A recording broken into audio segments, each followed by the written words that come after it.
Hi, I'm Jenna Buck, and this is a sneak peek of my new podcast, Pages Past.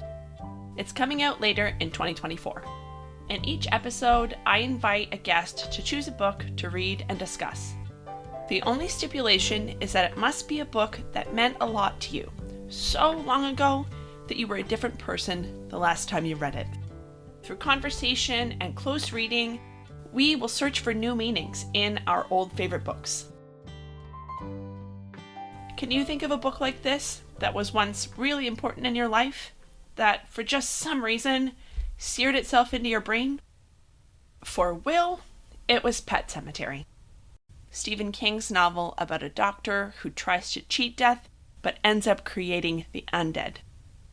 It wasn't the kind of resurrection story he was typically into at that time. I got big time into being Catholic when I was 14. That was a community that I found when I needed it. I was isolated. I didn't have very close friends in that grade 9 class.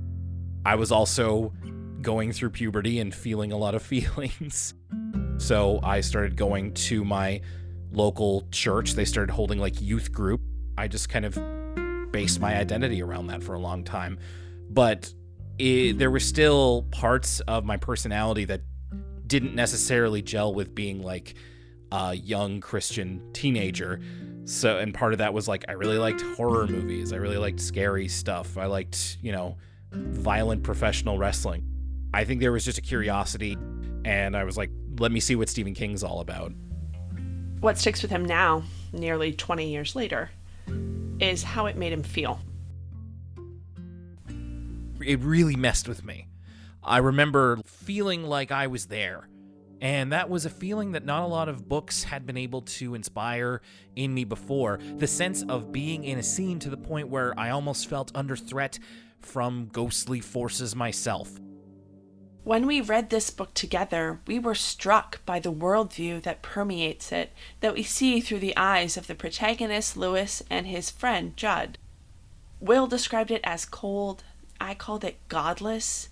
Either way, we figured out through our conversation that Will's steady diet of horror stories like this may have been one of the things that put him on the path to questioning. I love stories that have to do with death and life and what lies beyond, because it's such a wonderfully open topic.